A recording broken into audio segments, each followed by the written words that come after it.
amount of virus going around at the UFO conference for some reason. But that's the worst thing that happened there. It was such a wonderful time other than that. Yeah, I mean, everybody's sick in here in Arizona. We've got the highest level of the flu and everything, and I've been sick here and there, but mostly been able to avoid it. But my girlfriend, her daughter, most of the people at work, Michael, our video guy, is out today because he's sick. People are coughing and hacking. It's so weird. Everybody in Arizona has gotten sick. And so I think it's like that many UFO Congress goers. I know so many people I've spoken with. I think it's like the government did a Legionnaire's disease type thing. Those bastards. They had to have. Yeah. So the UFO Congress, we're going to talk a lot about it with our guest, Nick Pope. And I can let people know Nick Pope is our guest. We're going to talk about several things which, Martin and I will talk about now. So mostly related to the Congress. Of course, he did a talk about disclosure. We actually don't talk much about his talk because we have so much to talk about.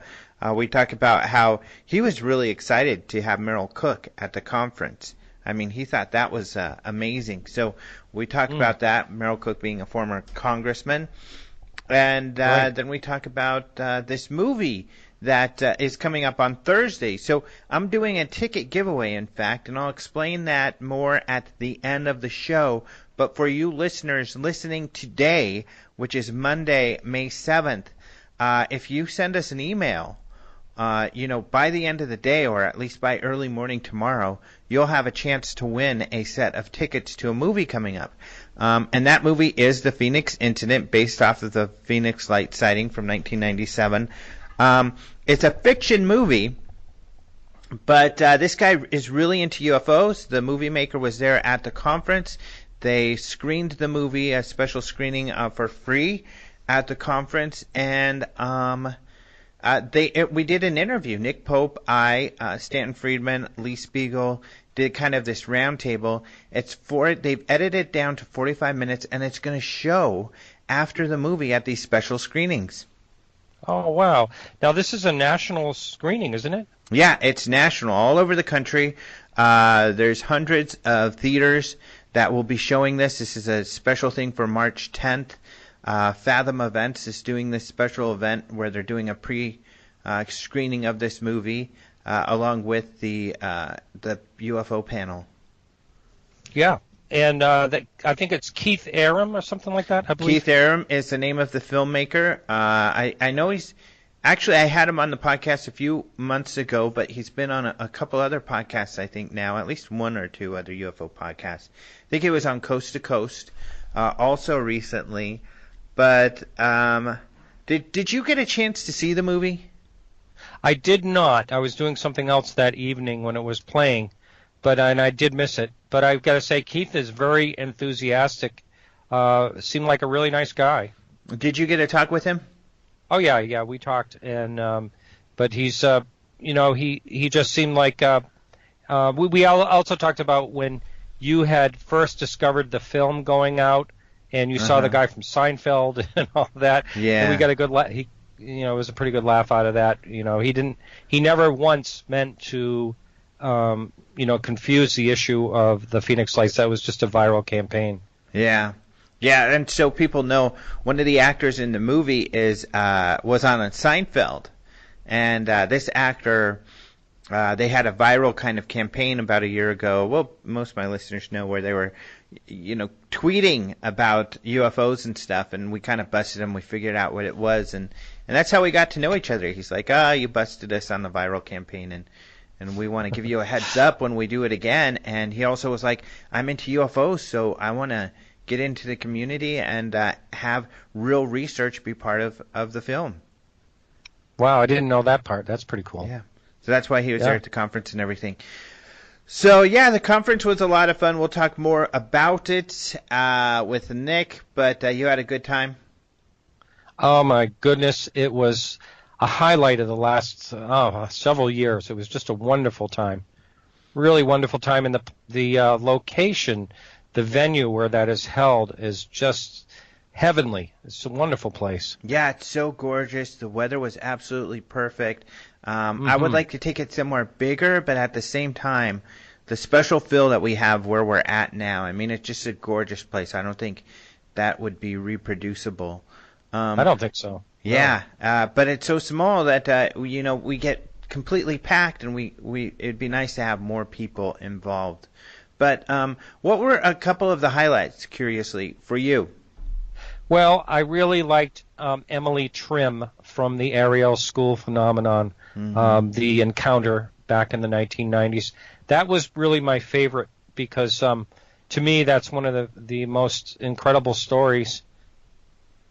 And just to hear her talk in her own words and what she went through as one of the young children, now she's in her 20s, that was definitely the highlight for me. And then it was really great, of course, to see Jacques Vallée up there with Lee, my old buddy Lee. They were just great together.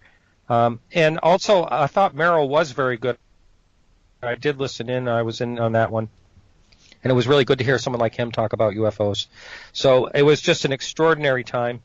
I don't know how you're going to top it next year. I have no idea.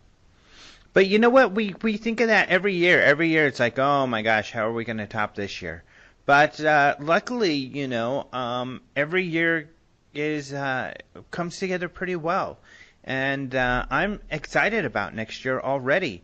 I mean, we're already working on it, and I think we've got a good combination of people, and I'm already really excited about next year. I'm not feeling under the gun. I'm feeling like we're going to have another great year next year, so I'm feeling pretty good about it.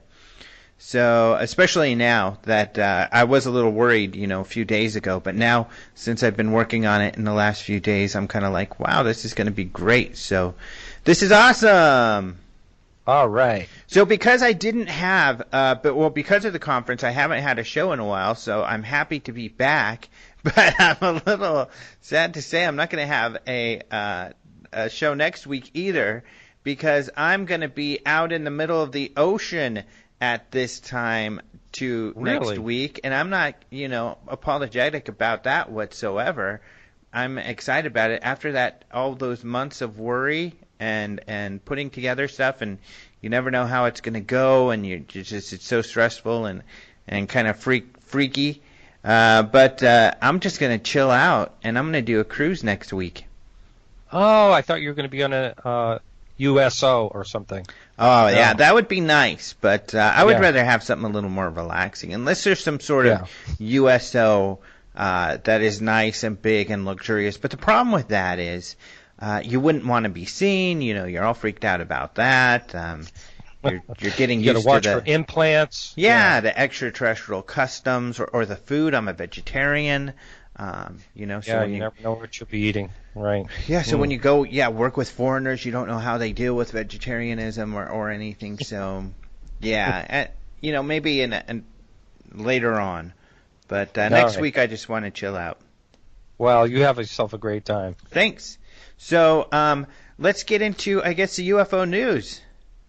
Sure, and I start, I guess. So I am going to talk about a Omaha police officer has a triangle UFO counter, another triangle. This happened in Nebraska, and it was back on January 13th of this year. And this story is written by Roger Marsh.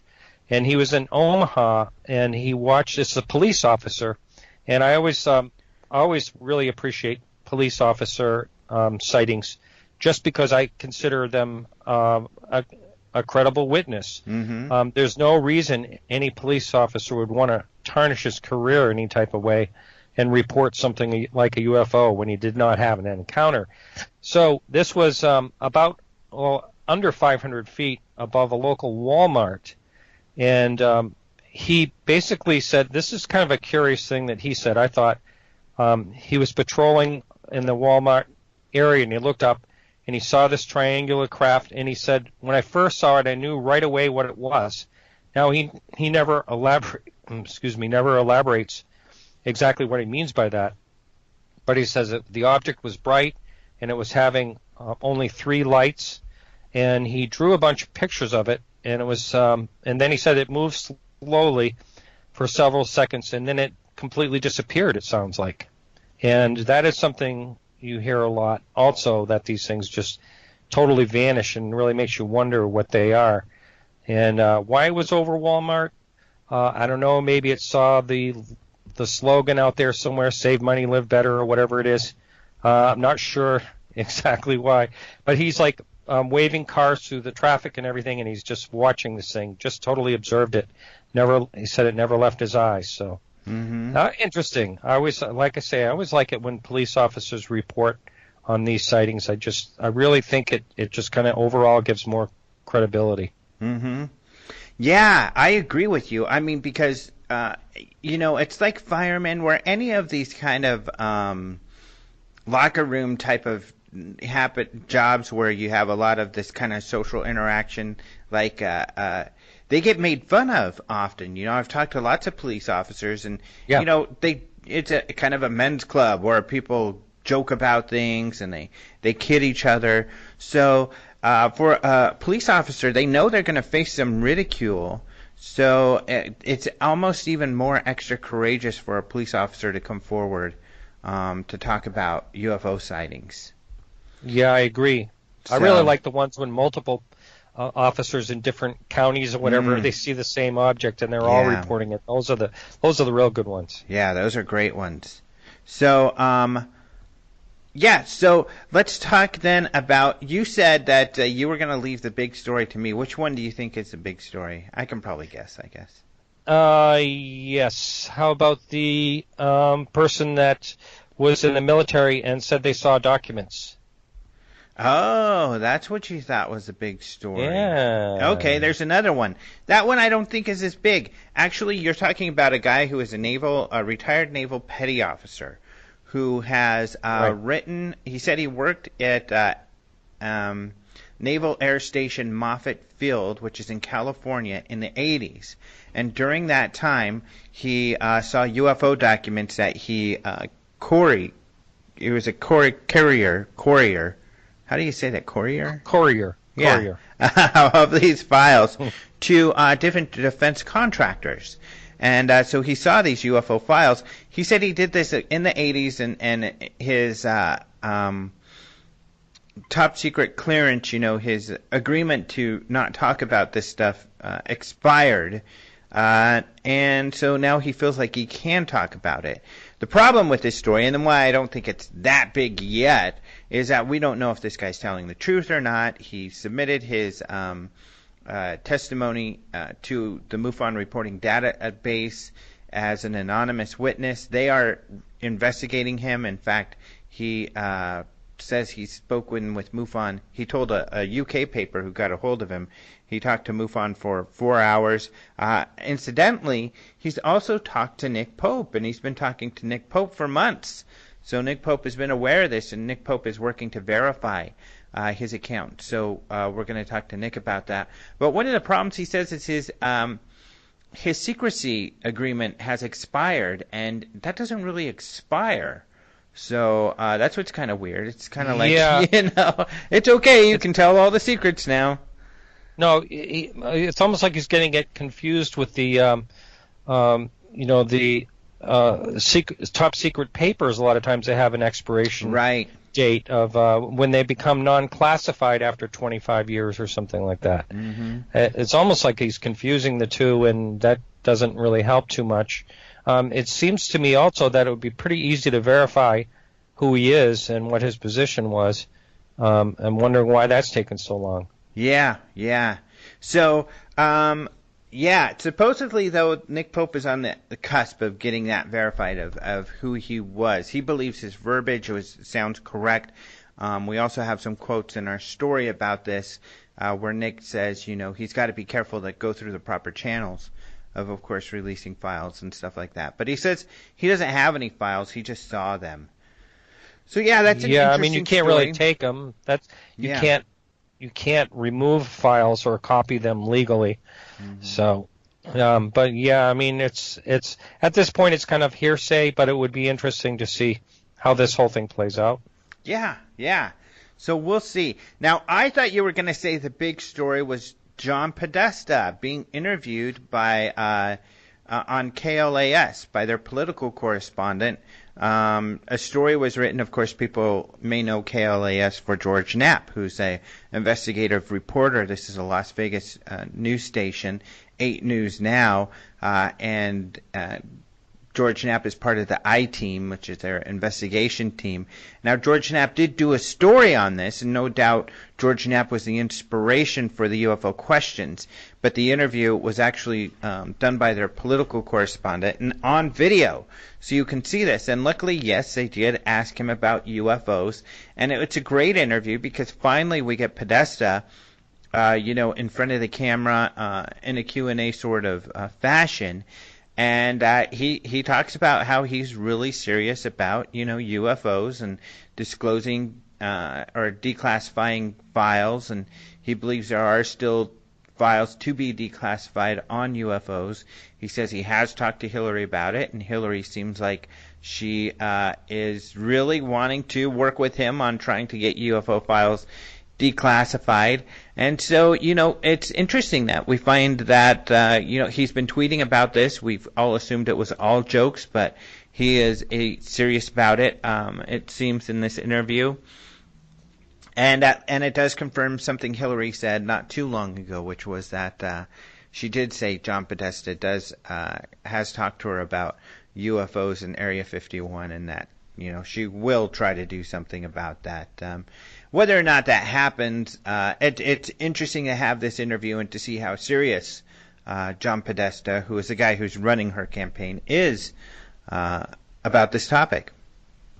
Yes, I have neglected to have watched that yet, but I'm definitely going to watch it after we get done today.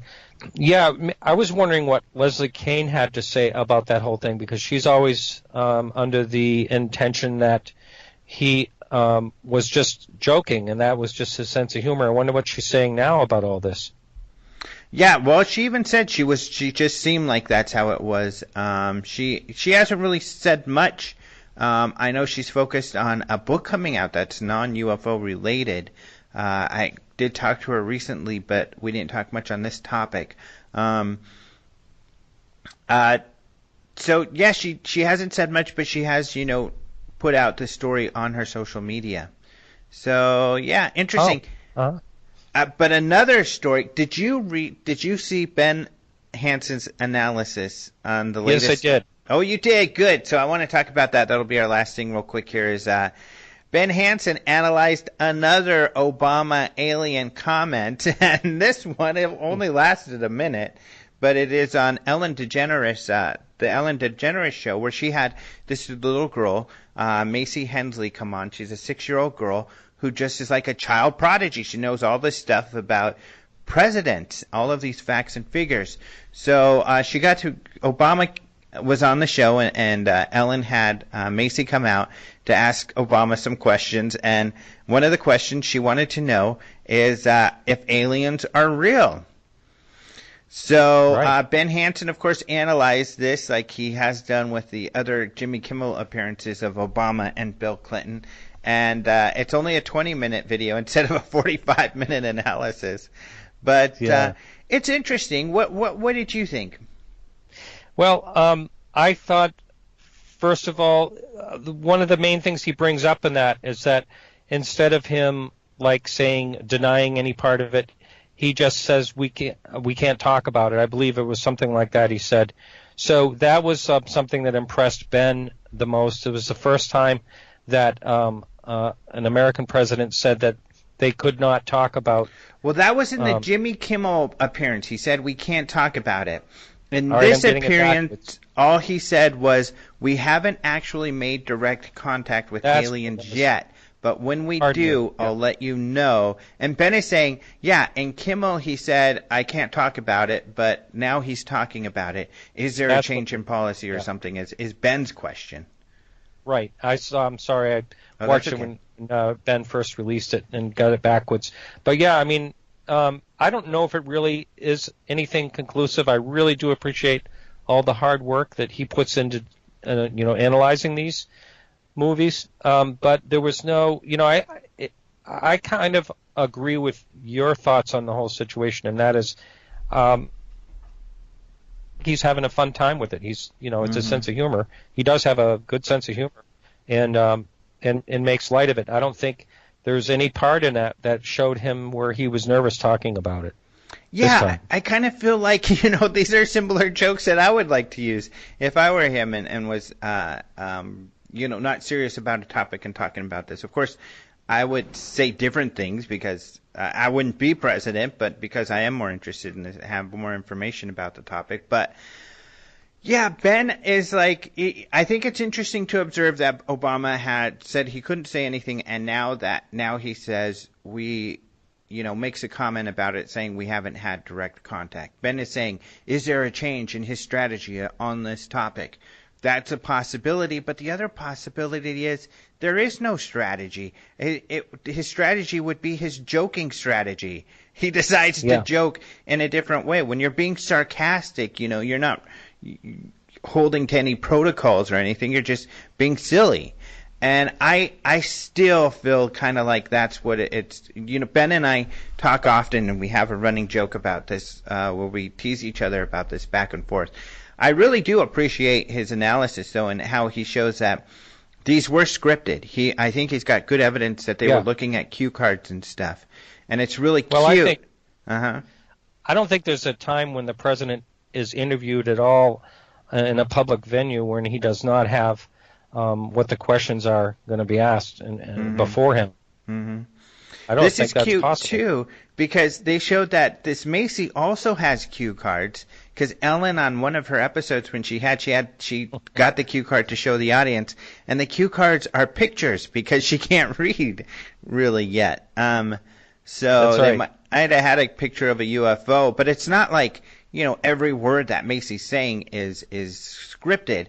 And was that an interesting question would be, is that her question? I would guess that it is. They asked her, what would you like to ask the president? And I don't think the president would be like, ask me about aliens. He probably doesn't really care what she wants to ask about, just that she gets her own questions answered. So it was fun. I love the clip.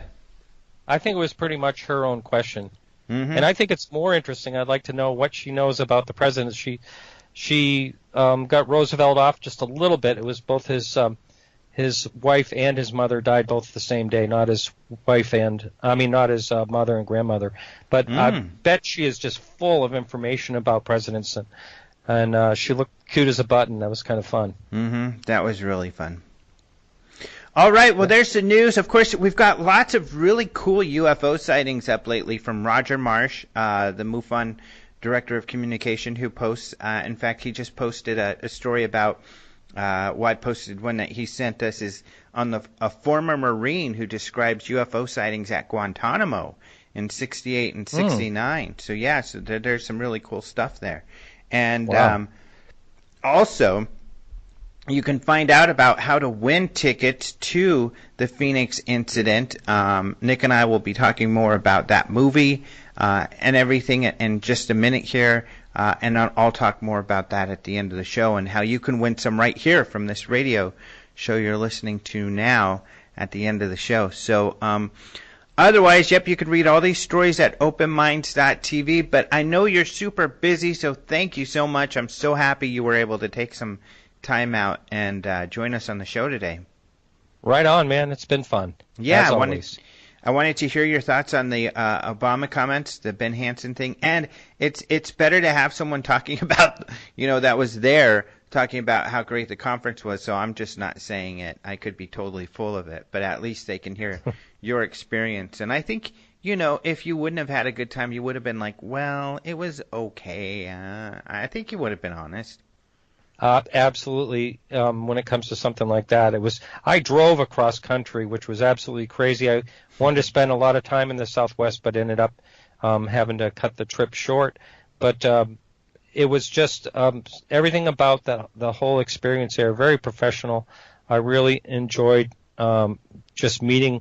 I've met a lot of listeners, and it was through and through, it was the most enjoyable time I've had in a long time. It was wonderful. Well, thank you. It was awesome to have you there. I mean, I get so thrilled when our friends get to be there, and it was just so great to have you there, and so great because I knew you'd be able to do a lot of great networking, which I'm sure you did, and you had a great roundtable discussion as well, huh? Yeah, it was a blast. Yep. All right. Well, thank you, sir. All right. Thank you. Talk to you in a couple weeks. You bet. Have a good cruise next week. Yeah, I'm excited about it. It's going to be awesome. All right. Okay, so let's go ahead and talk to Nick Pope. I am very happy to have back on the show Nick Pope. Hello. Hi there. How are you? Fine, thank you very much. Good to be back on. Yeah. So I guess for somebody who doesn't know, I think most people do, and I've already talked about it, you worked for the MOD, Ministry of Defense, at their UFO desk for a few years in the 90s, and we'll get more into that, especially when we get into some files and stuff like that. And I guess we'll get into that now. One of the things we've talked about recently is this person who allegedly is a naval petty officer who posted something in Facebook, on MUFON, saying they, had looked at all these UFO and ET files that they had sent to different defense contractors or organizations working with the government, think tanks, and the such.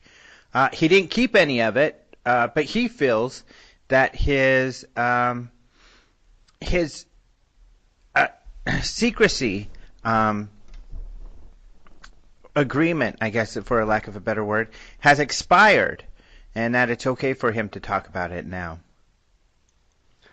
Yes, this is an interesting and quite complex situation. I've been in touch with the individual concerned actually for some time now. I believe I first got a communication maybe even a year or so back. Now, my position is always, as a former government employee, that I am not a supporter of whistleblowing, and I think the individual concerned under that and is keen not to divulge any classified information. Now, there's a problem. Obviously, a lot of people have said, well, hang on a minute. One's security oath, one's secrecy vow does not ever run out. One can have various specific clearances that are timed, but your overall duty not to disclose classified information, of course, binds one for life. So I'm just currently trying to disentangle all of this to make sure, A, that I'm not encouraging any illegal or improper activity, and B, of course, that the individual is indeed genuine, and the information is genuine too, which is a separate question. Of course, one can have a legitimate individual with a background that checks out, but for any number of reasons, the information itself may not be genuine, or certainly may not be verifiable. And I am currently going through some material to try and get those assurances. And in a sense, that's about all I can say on that for the moment. But if there are any follow-up questions which I can answer, feel free. Yeah. So just that, you had felt one aspect, and of course I think it's the Daily Express who wrote about this and used your quotes, felt that you were, and used some quotes that at least the verbiage he uses you feel is legitimate. It seems he's using the correct words and statements if he truly did have this position. Yes, that's certainly fair. But, of course, I think there's a proviso that I added, and I think this was when you actually asked me for some follow-up quotes. And I did say, of course, that in this day and age, with so much material freely available on the Internet about working in the government, the military, the intelligence agencies, about various details of security clearances, it is possible for a determined hoaxer, of course, to pick up a very convincing line, shall we say, Could he, in terms of could he be confused about his security oath? Because, like you say, these sort of things don't expire. It's not like, there's a point where he can just start to divulge all of these major secrets or something like that.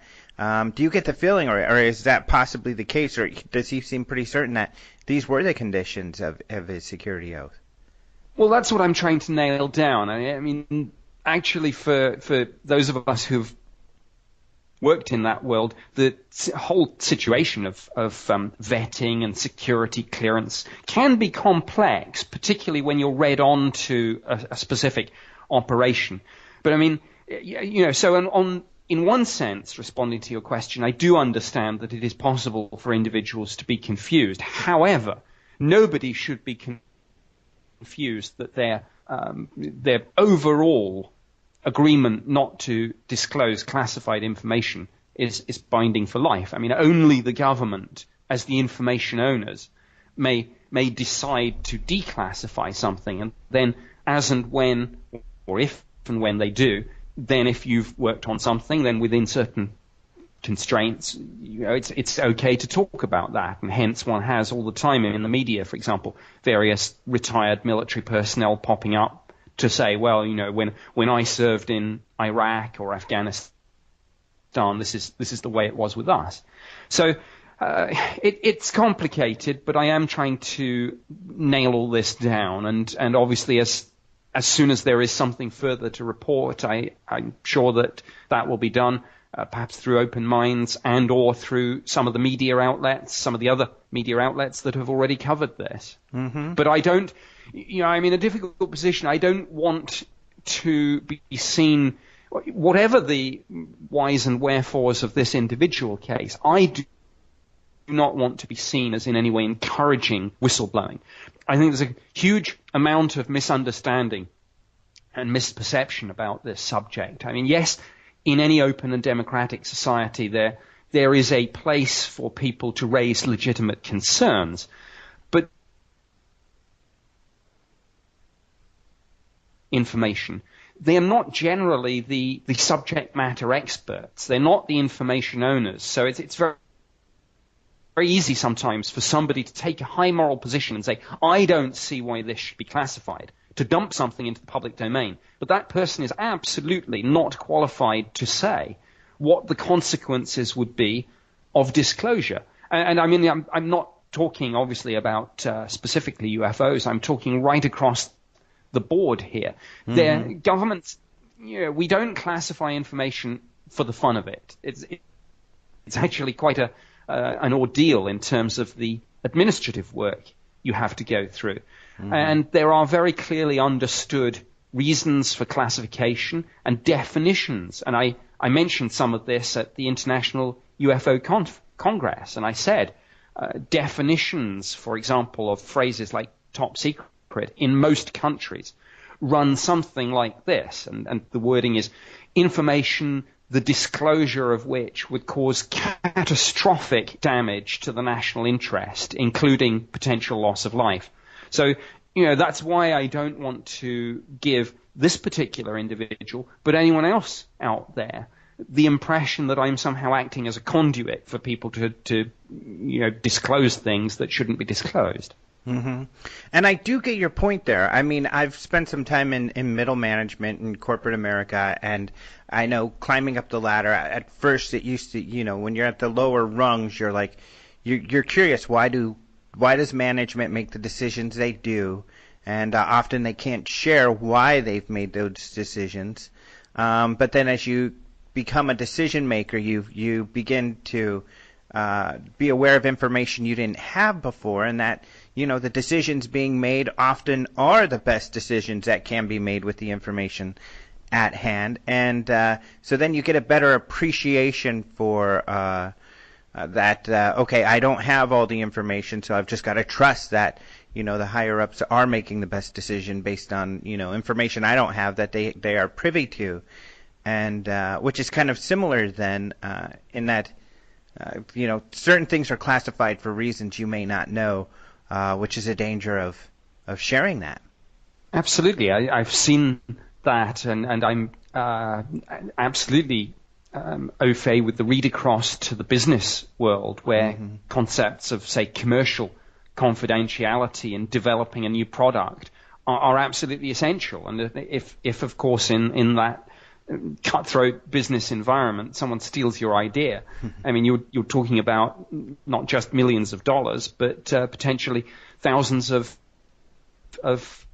American jobs, say, going overseas because someone's stolen an idea. Yeah. So, people do overclassify and misclassify information, but generally speaking, as I say, we don't do this sort of thing for fun. It does involve a lot of work, and there are generally very good reasons for it. Mm-hmm.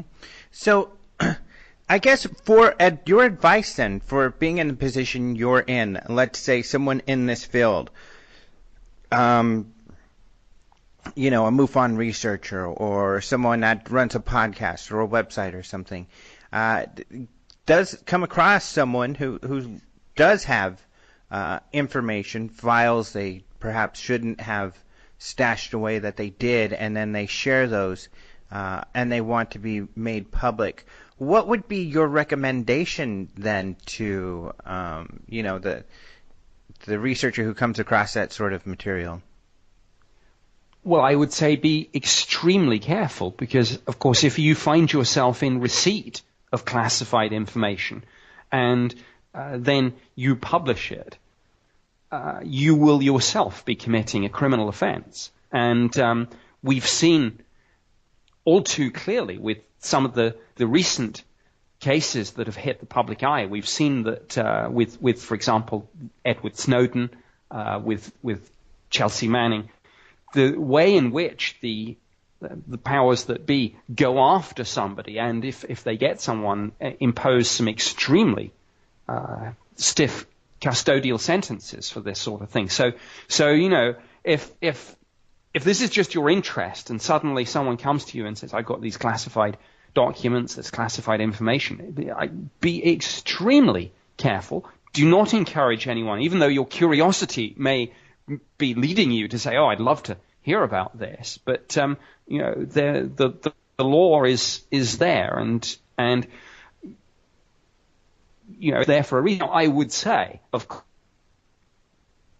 course, there are an awful lot of whistleblowers in the UFO field, and actually this is another kind of pet subject of mine, and it doesn't make me popular with a lot of people, but there's a read across to your question. An awful lot of the whistleblowing that we see in the UFO field is bogus. People making wild claims, they did this or that for the government, and yet the authorities leave those people alone. Well, you have to ask yourself, and I just mentioned, of course, Edward Snowden and Chelsea Manning. Ask yourself what happens to a genuine whistleblower. And the answer to that question is that the full resources of the state are brought to bear on them in terms of the criminal justice system and going after those people. And yet, in the UFO field, when someone says, "Oh, I was, taken to a secret underground base and I worked with aliens," people, the authorities don't go after those people. Why? I suspect because most of that information, most of those claims are bogus. So again, back to your question, to the UFO researcher, to the radio show host, whoever who finds themselves getting claims like this, trust but verify, and tread extremely carefully. Don't encourage anyone to break the law. Don't break the law yourself. And any organization, whether it's business or whether it's the military, will have a process for people who have concerns that they have perhaps been asked to do something illegal or immoral. And all organizations will have a sort of whistleblowing, not charter, though there are such things, but a process for internally raising concerns, usually through your chain of command, but sometimes with an independent figure who sort of has a dotted line relationship with the organization. So there is a process for this sort of thing. And as I say, there is a place for this in a free, open, democratic society. But that's not a license to break the law and to dump into the public domain classified material. Well, your book on Rendlesham because I'm trying to think of who are verifiable whistleblowers, quote unquote, and certainly John Burroughs and Jim Penniston in relation to the Rendlesham Forest incident where they were working in security and they saw this craft in the forest that they went to investigate was or even their boss Colonel Holt, was anything they shared classified? No, we were careful about this. I think John Burroughs, Jim Penniston, and I, when we teamed up to write Encounter in Rendlesham Forest, we were very clear that, in a sense, we were none of us whistleblowers. We were people, John and Jim with a military background, myself with a government background, who had come across this thing, but people further up the chain of command, whether it's Colonel Holt or indeed General Gordon Williams, have spoken about this quite openly. So, in a sense, that gave a degree of license. But we were very, very careful in two ways. Firstly, all three of us, I think, know where the line is, and were very careful not to cross it. But secondly, we did submit the manuscript both to the US and the UK government, to the appropriate points of contact there, to say to them, look, we are writing this book, but obviously it's sometimes difficult for us looking back after so many years to recall perhaps what's classified, what isn't, and indeed to see whether something has changed in that intervening period. So we did give both the US and the UK government pre-sight of the manuscript, and that's not a process that we can discuss. That's not a process, I think, that any author who goes down that road can discuss. But we were absolutely clear. We're not whistleblowers here. We were simply people who wanted to tell this story and tell it in the right way, but tell it in a legal way. Mm-hmm. And for that reason, of course, unlike some of the unverified claims doing the rounds, John Burroughs and Jim Penniston are, of course, exactly who they say they are. They served exactly say they served, and they experienced what they say they experienced. Now, what it was, of course, we don't know. There are all sorts of theories out there, but I think unlike a lot of people in this field, we were never trying to lecture to people and say, this is absolutely what we saw and this is absolutely what's going on. It's one of those strange ironies that I think people who have genuinely done this sort of thing, come across this in the government and the military, are far less certain about what we're dealing with than a lot of the people who've not come at it from that background. Mm-hmm. I hear all the time in the UFO community, and I'm talking about all points on the belief spectrum, whether we're talking about believers or skeptics. I see this sort of, I call it a finger-jabbing certainty that I don't actually see with the genuine insiders, and it's one of the ironies of this subject. Yeah, that I can totally see that. So then, from that perspective, are there any, or that you can think of, genuine whistleblowers when it comes to the UFO topic? Well, interesting question. I mean, I don't want to get into naming names, but I mean, I think it depends how you define whistleblower. And I mean, I think John Burroughs and Jim Penniston are an interesting case in point, and I suspect I would disagree with a lot of people in the field about this. Some people might say, well, they are genuine whistleblowers. I would say, yeah, they're genuine, but they're not whistleblowers. I'm really struggling to think of anyone. And listening to what you're talking about, which I agree with, and I think you don't have to be too fearful of sharing your view with me, because I think I know why you have that concern, because I have a similar concern when I share opinions like this.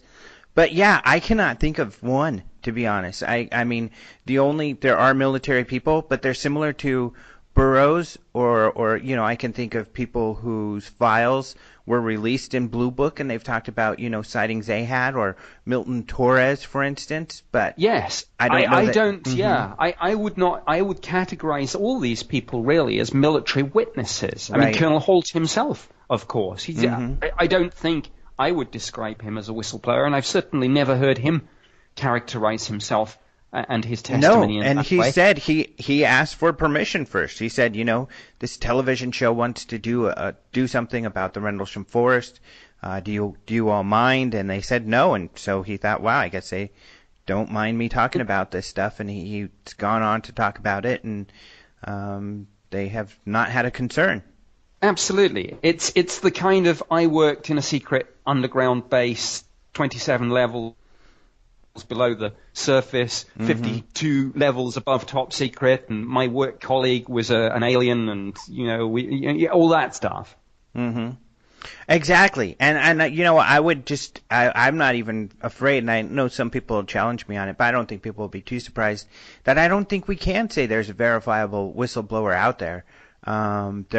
There's possible cases, but many of which I think are very dubious, if not most. So, but we don't have one that we can certainly say, this is a definite whistleblower. Yeah, and I think I would come for all the people out there, and there will be some who are throwing their hands up and saying, Nick, Alejandro, what are you talking about? Apply the Snowden and Manning test. Ask yourself what happens to genuine whistleblowers, and then say, do we see that happening in the UFO field? And I'm not I'm not talking about sort of unverified stories about people being assassinated by the government. I am talking about the criminal justice system hauling somebody in front of the courts, as we've seen in the US with Chelsea Manning, as we've seen them want to do with Edward Snowden, and as we've seen in the United Kingdom with genuine non-UFO, but whistleblowers from the intelligence agencies, people like David Shaler and Richard Tomlinson. And so apply the Snowden and Manning test. That's what I'd say to people making these sorts of claims. Right. And actually I have a video on YouTube and at the National Atomic Testing Museum. I did a talk where I kind of examined from this perspective, like Bob Lazar and Richard Doty. But at least the military has taken the perspective that they're not whistleblowers because the things that they're saying are not true.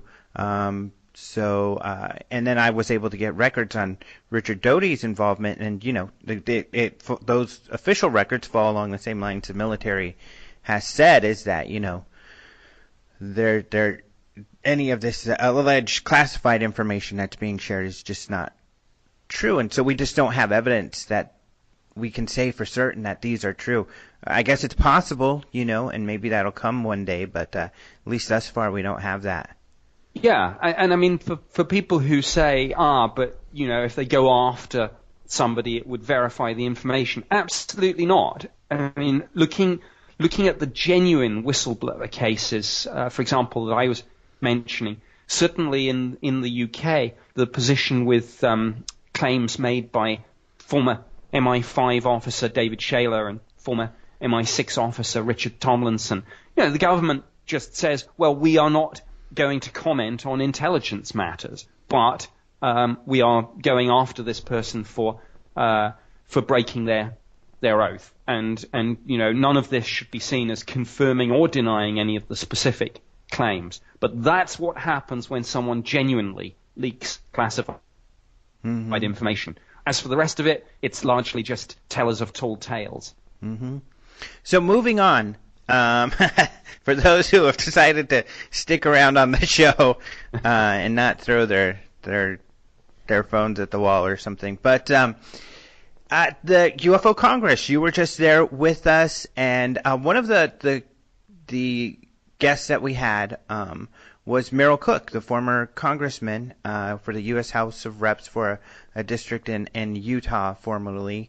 And at one of our last, he did a talk on Saturday, and then the last panel we had was you with Lee Speigel, Ron Westrum, emeritus professor of sociology, to talk about mainstream science and mainstream perspectives.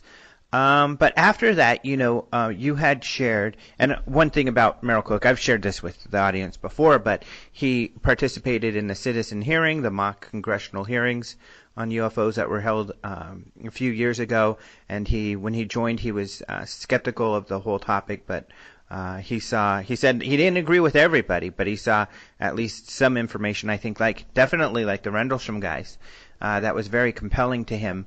And you had expressed how important you felt it was that he was there. Absolutely. In a sense, I'm surprised that his attendance at the Congress wasn't a bigger story. And perhaps, I don't know, maybe I've misperceived this, but maybe even some of the attendees didn't quite appreciate just what a coup it was for the Congress to have him there. I mean, people all the time in this subject, whether we're talking about the cover-up or not, and whatever people's beliefs on that, the issue of government is inextricably linked in people's mind's eye with the wider issue of the UFO phenomenon. And here, for everyone to have firsthand is a former congressional representative giving you absolutely the inside track on the way politics works at the highest level. And I mean, I think in a sense, it probably his contribution was I would say almost the singularly most important one at the Congress in terms of giving people contextualizing all the information and saying, well, look, this is the way it really works. A lot of people, I think, in this field have a misperception of the way in which government works. But Merril Cook was, I think, giving us all some ground truth. Mm-hmm. And to get his perspective on it, it was absolutely priceless. Yeah, I agree with you. And particularly on that final panel, which you modestly didn't mention that you so expertly moderated, of course. But, particularly that final panel, which I think combined all the different areas of, shall we say, mainstream expertise, whether it's science, academia, politics, government, media, you throw it all together and say, how does this all interact with this subject? How does it play itself out? And I think that final panel, but particularly with Merril Cook's presence on it, was incredibly powerful stuff. It I guess was in a sense it was literally the highlight of the conference coming at the end. I suppose one slight disappointment looking back was that many people, of course, had to start their return journeys, and some missed that. But hopefully those that did will get the DVD, because it was what happened on that panel, I think, was incredibly powerful and important. Yeah, I agree. I think that the insight, I think, we had someone in academia, and Ron Westrum, being a sociologist, is a good representative for that, because he examines, all of this. That's what his talk was about, was how academia, especially and science, tackle phenomena that they're unfamiliar with. So he puts a lot of thought towards this. Then Lee, of course, one of the few mainstream media people covering this topic. But they both give us an insight into those areas. George Knapp is a great resource for that. Of course, you are one of the great resources for government, along with people like John Alexander, who, people who spend time in government. And then an actual politician on that end of government, because politics is a bit different than the career bureaucrat. Yes, indeed. That's why I think he and I on the same panel were kind of different parts of the same spectrum. He at very senior level, elected official, myself as the kind of archetypal, mid-level bureaucrat, grey person, however you want to characterize that. But I think the combination worked well, and it was clear, I think, both on that panel and indeed in the private discussions that I had with Congressman Cook, that we very much spoke the same language on this, and were inhabitants of the same world, though different parts thereof. And none of this, of course, is to diminish the other participation from so many excellent people on such a wide range of subjects, whether it's Jacques Vallée, Emily Trim, John Greenwald, whoever it is. I mean, you really, and I'm not just saying this, but in terms of the depth and breadth that you managed to get in all at one event, I think this previous Congress really surpassed itself. Well, I'm really glad you say that, because it was the 25th anniversary, so I was hoping it could be special, and at least from my point of view, it was very special. I felt that we were lucky to get the group of people that we got. But getting back to the panel, one of the things that twofold is a little bit frustrating, I think, in this field is a lot of people look at media or politics and they kind of make assumptions about how it works and kind of throw their hands in the air that, they can't interact with them.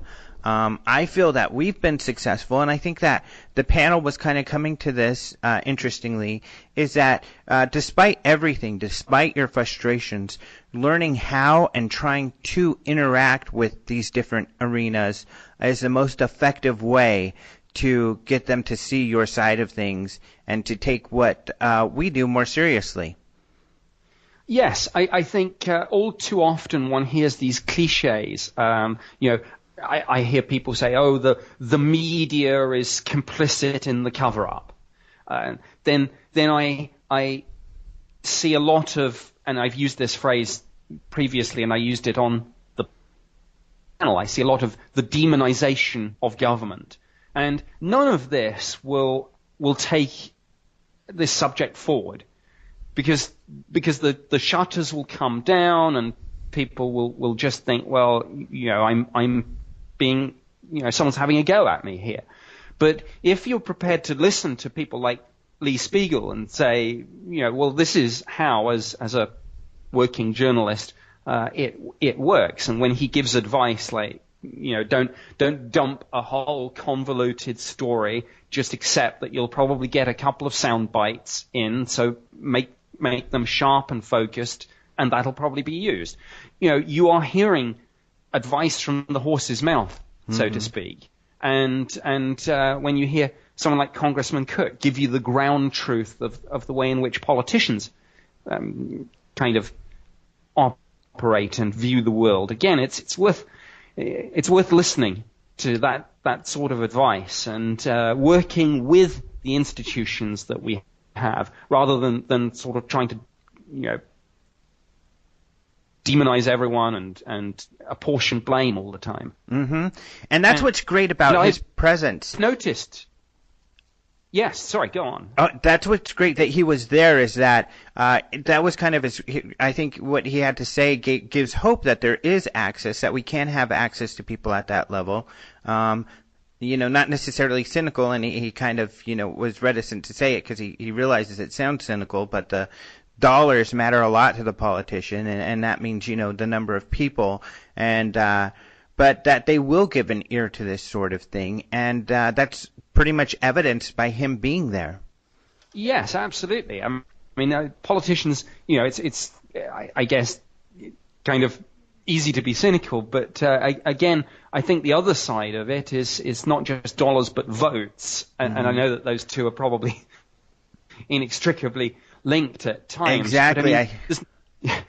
But there's no getting away from the fact that politicians are pretty savvy people, and they've got their ear to the ground. They have the finger on the pulse of public opinion, and they know that as and when an issue suddenly bubbles up as being something that someone cares about, suddenly it goes to the top of the in tray. I think a very good example of this was treatment of veterans.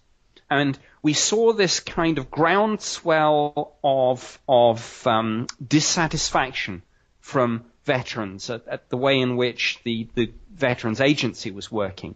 Then we kind of saw politicians realize that, yeah, actually, when constituents were coming to see them or emailing them, that was one of the big things that they come for help with. I mean, any politician will tell you that their mailbag, if I can use the obsolete phrase now, I suppose their inbox, is pretty full of pleas for help on things like immigration problems, getting benefits, and often those are kind of benefits that they're entitled to as veterans. So when an issue comes like that, politicians do realize that it's important, particularly when the mainstream media get hold of it, which is why all this plays into each other in terms of the synergies here. So the moment the UFO issue moves, as I believe it's moving, from just the kind of silly season treatment to it's transitioning through the phase where it's getting some more serious treatment. And when it becomes an issue that a lot of constituents care about, suddenly politicians will not just be joking about it on Jimmy Kimmel or wherever, but they'll be maybe taking it a little bit more seriously. The way to get there is the kind of slightly savvy, I guess, John Podesta way of coming through the back door and saying, well, this is really an open government freedom of information issue. And I don't know what's out there, but I know that people care about this and want to know, and we want to know too. And that's the way that Podesta's doing it. Mm-hmm. Well, and what's great is then you have people like Podesta or Merril or and beginning to dabble in this is Hillary and Bill Clinton. At least then you start to have these higher level people joining the conversation in a serious way, at least in a way in which it's evident. And I don't know that for sure we knew it was evident that she was taking it serious with Hillary until this recent Podesta interview. But and when it's evident they are taking the issue seriously, I think that really opens the door to the topic then, getting in the conversation. Yes. Now, that's not to say that the ridicule factor isn't still there. It is, and it will be interesting to see how this issue, and if this issue, comes to the fore a little bit more in the presidential election campaigns. I'm frankly surprised, for example, that Donald Trump hasn't made more of this to, in a sense, try to smear Hillary Clinton and portray her as crazy for believing this sort of stuff. Now, maybe that's something that he's saving if he, and indeed if Hillary get their respective party nominations. But there's no getting away from the fact that this is I think only the president or a past president can joke about this. I think that the candidates have to be much more careful. And we saw that, of course, when Dennis Kucinich was seeking the Democratic nomination some years ago, when the question came up, of course, about his UFO sighting with Shirley MacLaine. And I won't say that single incident was the end of his campaign, but it certainly didn't do him any favors. Mm-hmm. And so I think it will be interesting to see, and my betting will be that it does. It'll be interesting to see whether this issue comes up. I think it will. Right. And it could be that they're bracing themselves. It's better, they're trying to get in front of it so that they at least have some, they're out there before they get hit with it. I think so. It's better. It's always better. And this is one of my inside kind of bits of knowledge, I guess, from my time in government. It's always better if there's something out there which is embarrassing or a bad news story, that you put it out first. And that way, at least two things. Firstly, you can put a more positive spin on it. And secondly, you are in control of the agenda. You are being proactive and not reactive. Mm-hmm. So I think if it does come out, whichever way, but for example, if it is put to Hillary Clinton, hey, what's going on with John Podesta making these statements and your interest, she would be very well advised, I think, to frame her response in terms of reflecting her commitment to open government and to freedom of information. Mm-hmm. Now, another media issue, which was an exciting thing to be involved with, I felt, and I think you did too, however, on the entertainment end, is the Phoenix Incident movie. I think it was great Keith decided to participate in the conference. They had done this viral campaign. They started about a year ago, and our website was one of them that called them out on, this isn't real, this is a marketing campaign, and he wanted to contact us to be sure that, hey, he really has an interest in the field, he's not trying to do any damage to the field. That's been debated. Certainly listeners will disagree, in fact, many of them, with the way their marketing goes about that sort of thing, kind of like Fourth Kind and stuff like that. But what's great is he wants to include the topic when he releases this movie, to say that this is based off of a real UFO case and there's real UFO research out there. How do you feel about the movie and your participation? Well, first off, I would say I think like you, I've seen the movie and I very much enjoyed it. I consider myself something of a film buff, and I go and see movies on a wide range of subjects. I enjoyed the Phoenix Incident, and I would urge those people who are maybe in some cases criticizing it to certainly to see it before saying anything. Now, that's not to say some people have not seen it and they are not too pleased, and I certainly came across some of those at the Congress, not just attendees, but some of the speakers too. But I would say this, Keith's not making a documentary.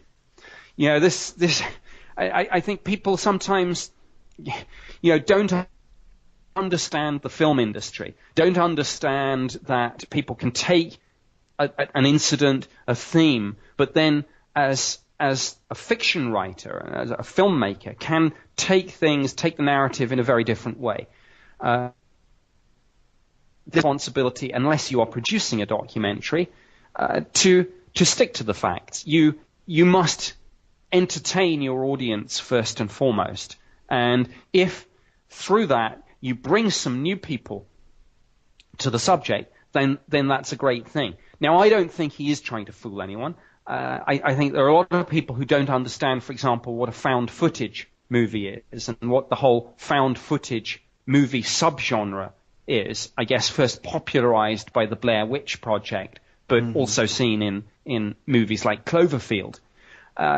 So it's a complicated business, but this blurring of the lines between fact and fiction has gone on for decades across a range of different subjects. And I think one of Keith's aims in this, which I very much support, is one of the things he said to me, and he probably said it to you as well, was look out at the audience at the International UFO Congress. There's a great audience there, but there's not as many young people as there might be. How do you bring more young people to the Congress and indeed to this subject more generally? And one of the ways that you bring them is through sci-fi and through the gaming industry.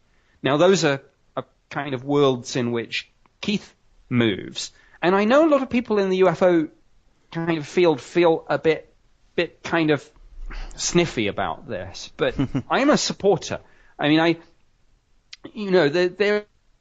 is a genuine problem with this subject of we know that young people are interested in this, but we can't seem to get too many of them actively involved as researchers, investigators, and as attendees at conferences. So I think a movie like Phoenix Incident perhaps provides another route in for these people. But don't let's throw out the baby with the bathwater. I mean, I've done a lot of work, as you know, I think, with Hollywood before in a consultancy and in a spokesperson and role. Gaming, right? And gaming, and as well, as well with the whole XCOM series of games, and with Resistance Burning Skies. And I've been criticized by a lot of people in the community, including some fairly big names, who don't like this. But what? I mean, did Stephen Hawking get criticized when he took a cameo role in the Star Trek franchise? I don't know. Maybe he did, but if he did, I think that's grossly unfair and shows that people aren't, in some cases, capable of distinguishing between fact and fiction. Are we supposed to throw out Stephen Hawking's theoretical physics work just because he took a walk-on cameo role in Star Trek? No, I would say absolutely not. So, don't let's demonize Hollywood when it covers this subject. I mean, if Keith was making a documentary and produced what he'd done, then fair enough. But he didn't, and he hasn't. So let's not. And as you say, we sat on a round table discussion, which will be shown after certain screenings of the movie. And you, me, Lee Speigel, Stan Friedman, bouncing around ideas and saying, well, you've just watched a movie, but how much of this is real? I think that's helpful to this subject. I really do. I do too. I mean, the core audience they're going for is 19 to 35. And like he said, looking out at the crowd at the Congress, there's not very many people in that age group at the conference. And so a lot of them don't get to hear what you have to say, or Stanton has to say, or Lee has to say. Some of them probably don't even know the UK did UFO studies, or that or that there's a nuclear physicist who, popularized Roswell and did that research. So I think they're going to be really shocked when at the end of the movie they see and hear that there are cases that are similar to what's being displayed in the movie, and it's really going to floor them that these very credible people are sharing this information. It'll turn them on to, Lee Spiegel's stories at the Huffington Post, or hopefully ours as well, and hopefully they'll come to the conference. I see it as all positive, and that's one issue with the older crowd that I've had throughout the years. There's always this thing in the UFO field: how do we get younger people involved? And my cousin, Jason, who you met years back, but he had a college group, and he had ideas, and it seems that a lot of the older crowd just don't like the ideas. They don't, well, we can't do that. We can't do that. Well, we can and we need to if we want to get to these other demographics. Absolutely. And, your Congress is obviously much more representative than some, but at risk of being really controversial. There are an awful lot of middle-aged to elderly white men in suits at a lot of these events, and I think we do need to be more inclusive, whether we're talking about women, ethnic minorities, young people. There's no getting away from the fact that that's an issue, and it's not, of course, it's not unique to ufology. Heck, you could say it's an issue across a whole range of topics in everyday life, whether it's politics, entertainment, science, whatever it is. But that doesn't mean that it shouldn't be addressed. And just tying everything back to the original question, I guess. The Phoenix incident, the movie does give young people a route into this subject, and why wouldn't we want to grab that opportunity with both hands? Mm-hmm. I'm very excited about it. I'm a little nervous that because March 10th, in fact, on this show, we're giving away a pair of tickets. I'm giving away 2 pairs of tickets to the movie. I haven't even figured out the criteria yet, but I'll tell people, when we're done with this interview, how they can win those tickets. But it's March 10th that it's being shown around the country by Fathom Events at movie theaters, your local movie theater. Yeah, and then after the movie, there's this 45 minutes interview they've cut together. It's actually an hour and a half of us talking, of you, me, Lee, and Stanton. And it was a fun discussion because we, focused on the Phoenix Lights and triangular type craft. You had a great case. They've actually put it up on YouTube already, you talking about the Cosford case. I saw that, yes. And then Lee Speigel had his own amazing sighting. And, of course, Stanton always has some great things to say. So I'm really excited about it. Yes, and it's I know that it's going to be coming to the Cinequest Festival in San Jose too, and so yeah, I definitely urge people to look out for it and go see it and decide for themselves. Yeah. And then I guess lastly here, speaking of younger people involved with this field, you had mentioned Emily Trim, and I guess for me, and I'm guessing for you, that was kind of one of the highlights, is to hear her speak. Absolutely. I mean, I think, again, all too often, and I use this phrase deliberately, given our last point, but one hears a lot from the sort of grand old men of ufology, so to speak. And I'm Are thinking you calling of me old? like Stanton. Well, we've both got a substantial amount of gray hair. Well, yes. With me, it's just the way the light strikes it. But, yeah.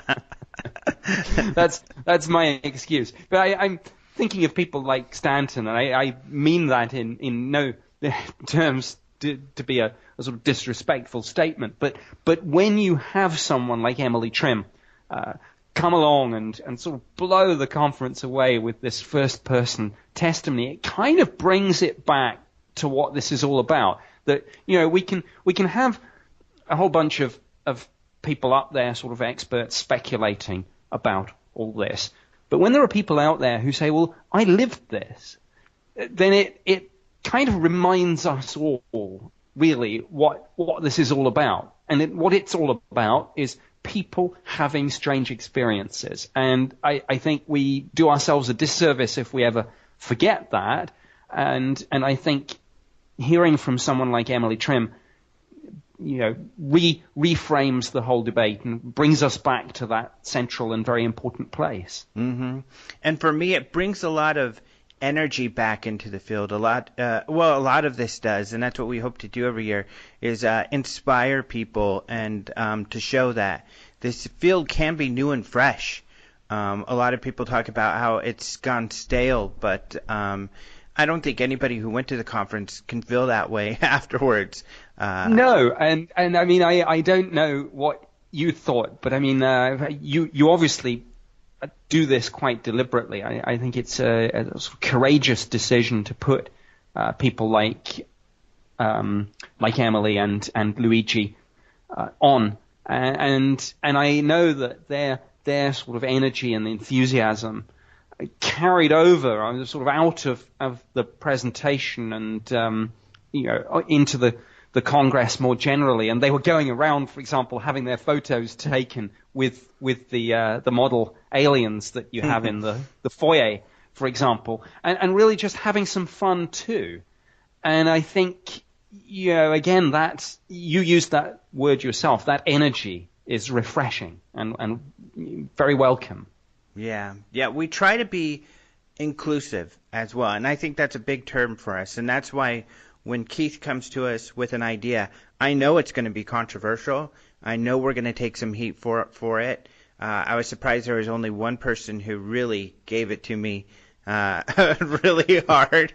But we also get a lot of praise because there's a lot of people who like it. But when you're going to be inclusive as possible, trying to be honest and open about what this field encompasses and represent it all fairly without putting our bias on it, you're going to get those people with opposing views who are going to be frustrated that you featured some of those things. But what was great about Emily, and I thought interesting, is that I mean, kind of universally, everybody was so intrigued and fascinated with what she had to say on the, left, for the left or right brain. It's a really great case with lots of evidence that was carefully researched, and on the other end, it's a potential interaction with extraterrestrials. I mean, it's fringe. I think it pleases a lot of different people. So that sort of excitement, let alone she's just such a sweet person, and her art was so interesting. Luigi was a great speaker. Emily wrote a great piece about her experiences, and so yeah, it was definitely another one of those highlights that helped set the stage, so to speak. Yeah, I think their involvement was great. We probably don't have time to mention too many other people, but bringing in sort of younger filmmakers like Jeremy Corbell is I think, again, an indicator of how this field is changing. And certainly I very much support the fact that you at Open Minds put people like that onto the kind of stage and give them a platform. And I think those new kind of people who are not the sort of grand old men, not that you shouldn't hear from the grand old men. The grand old men still have some very important things to say, but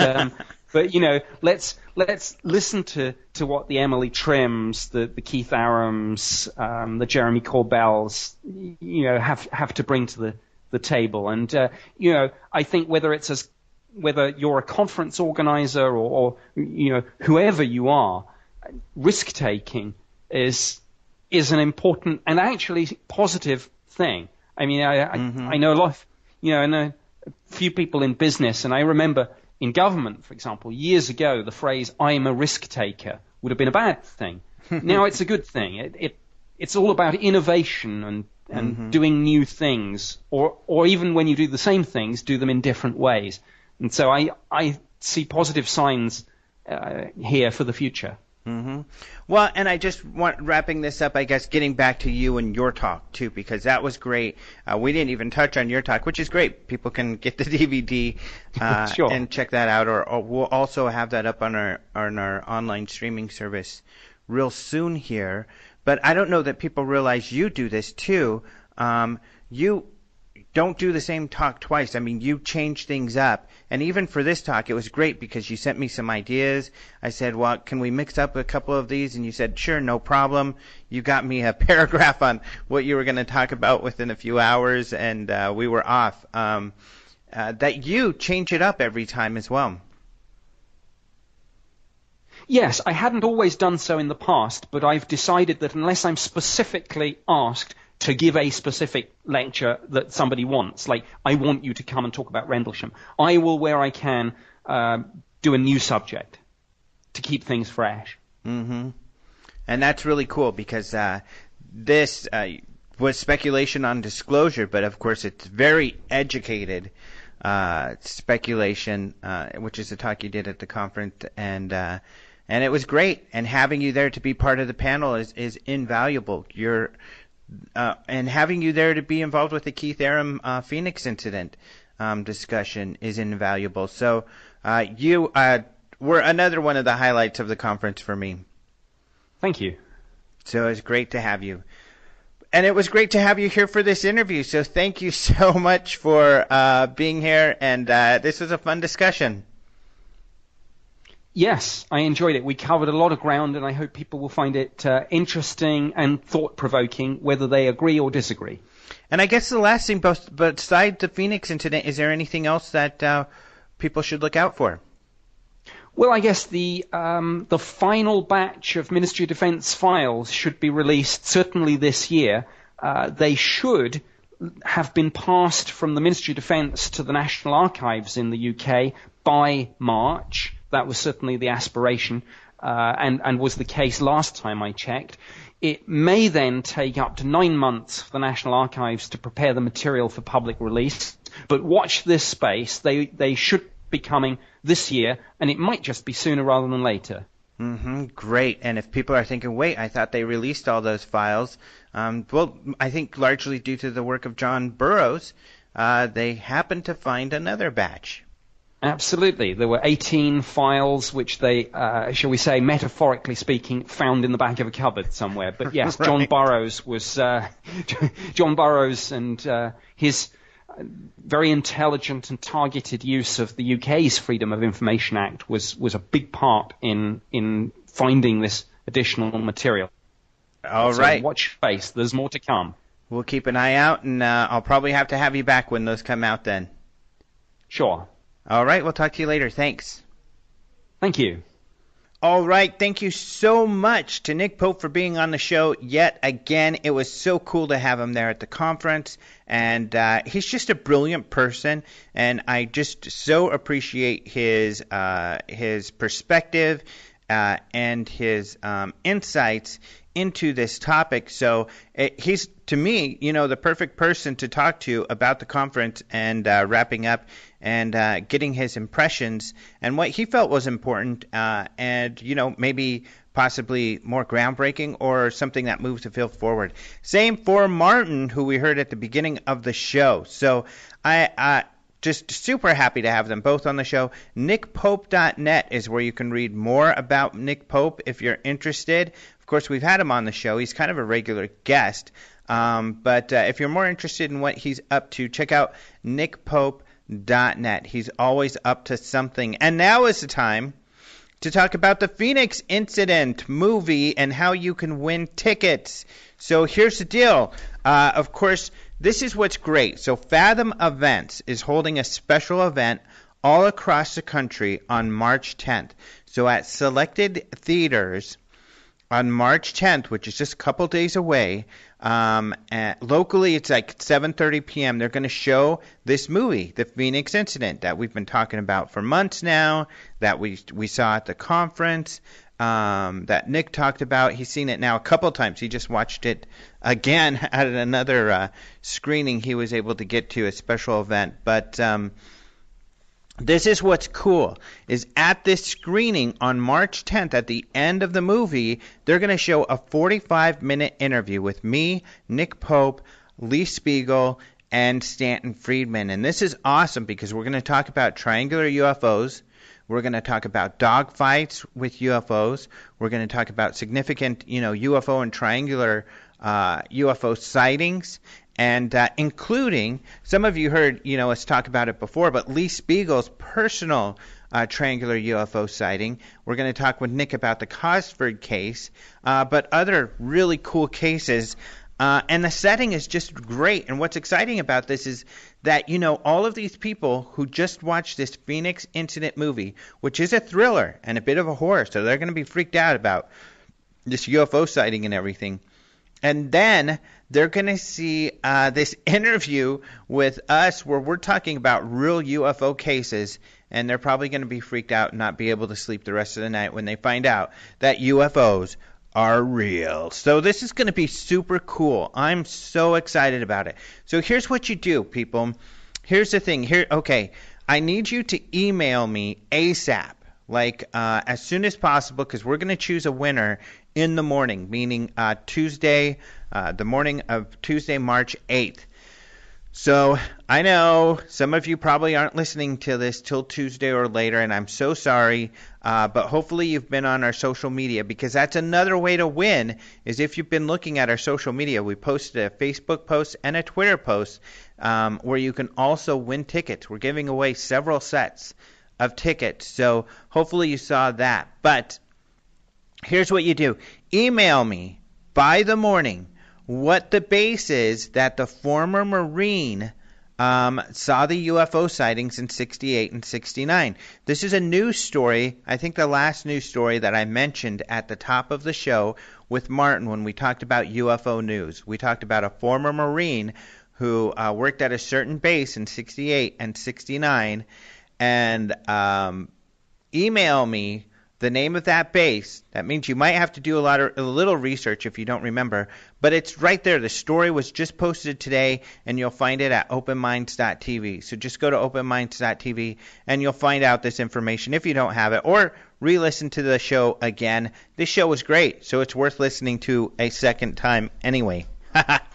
And then on March 10th, on the evening, you'll be able to, and this is the other thing you're going to want to do, is go, I have a link on a story I just posted at openminds.tv and also on our Facebook and our Twitter, where you can go make sure that there is a movie theater near you that is showing the movie. Because I'll also need in this email which theater that you'll want to go to. So again, to recap, to win, I'm going to need the name of the base that the former Marine worked at where he saw the UFOs, and I'm going to need which theater that you want to go to so we can make sure and have those tickets ready for you. And if it's not obvious or your name is not included, then give us your name because we'll have the tickets waiting for you out the counter under your name in the theater of your choice, one of many theaters across the country that is showing the film. So I'm so excited. And then once you go, even if you don't win the tickets, you need to go to this to support UFO research. I want to hear what you think about the interview and about the movie. Now, the movie, I'm telling you people, is rated R. It's a horror. If you don't like cuss words, if you don't like, getting scared, then don't go. The market for this film is 19 to 35-year-olds. When we showed it at the UFO Congress, we had some older people who said, "Oh my gosh, that was crazy! They were freaking out." And they're like, "Why? There's violence. There's cussing." We know. We told you that. If you don't like violence or cussing, this movie's not going to be for you. If you like action and horror and UFO action adventure type of thriller stuff, you're gonna love it. It's found footage. It's kind of like Cloverfield and Blair Witch mixed together. So that's the type of film it is. Anyway, go to openminds.tv, go to Open Minds Production Facebook, or go to @OpenMindsTV on Twitter to find out more about how to win the tickets. And because you're listeners of the show, remember, you can email me the name of the base that the former Marine saw the UFOs in 68 and 69 with your name and with the name of the theater you want to go to. Email that to contact@openminds.tv or contact@ufocongress.com. That's contact@openminds.tv. And you'll win these tickets. So good luck, and I hope to see you there. Otherwise, I want to thank Caleb Hanks for the opening and close music. He's awesome. If you go to the openminds.tv/radio page, you will see where you can listen to more of his music. Also, if you go to the UFO Congress Facebook page, or we've also got it at the Open Minds Production and at my personal Facebook page, you'll see pictures from the UFO Congress. So that's really cool. A lot of pictures, including the people who won the EBE Awards. And in fact, I should let you know who won. This is really cool. So Jeremy Corbell, who we've had on the show multiple times, he won for Best Short for his Lazar Cosmic Whistleblower film. If you go to our website, you can find out more about how to watch some of his films. Also, if you go to his Facebook page for Jeremy Corbell, or you can actually go to his Extraordinary Beliefs website and also see his films. But he won the short. The long form was won by Paul Davids, who did a movie on Marilyn Monroe Declassified. We'll have him on the show soon to talk about that. But he suspects that Marilyn Monroe's death was tied to, UFO information she had. And he has a film making his case for this. And people loved it. They were floored. And so he won the award for the EBE for that. And then the People's Choice Award, Tanya Madenford and Frank Jacob won that for their movie Packing for Mars. So the movie was Packing for Mars, won the People's Choice Award. Tanya's awesome. She's the beautiful kind of, she looks like kind of a space being herself. She's got this blonde hair, kind of these go-go boots she wears often. And the reason I'm describing her is because you can see her at many UFO conferences, actually. She, which is cool, she travels around the world going to these UFO conferences and making movies, and it's really cool that she does stuff in this field. So really excited. I'm excited for all of the winners. Congratulations. Thank you all so much, those of you who were able to attend.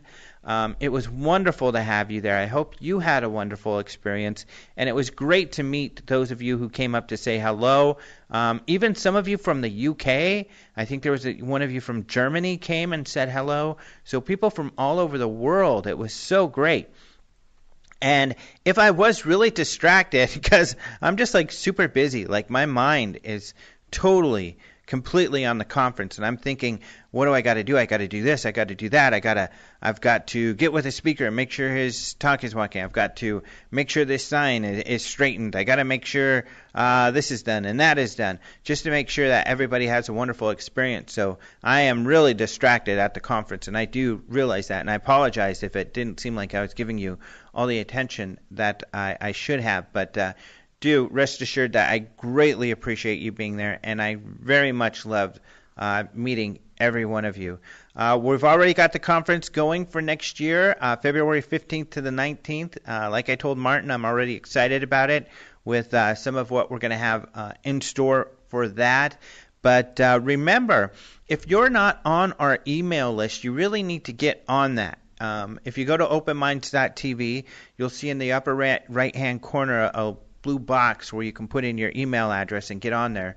Also, if you go to ufocongress.com, you'll see a big blue box in the middle of the screen where you can put your email, because we'll keep you up to date on what's going on with the conference and what's going on with everything else, the cool interviews we've gotten, updates on some things. And when we have a new UFO report, we had a new UFO report we just posted on Friday where you can learn more about the naval guy we talked about at the beginning of the show. And we also do a recap of the UFO Congress, so you'll be able to see some video and some pictures from the Congress there. So there you go. That is everything. Thanks again for joining us today. Again, I won't be here next week. I'll be sailing the seven seas. Actually, just one.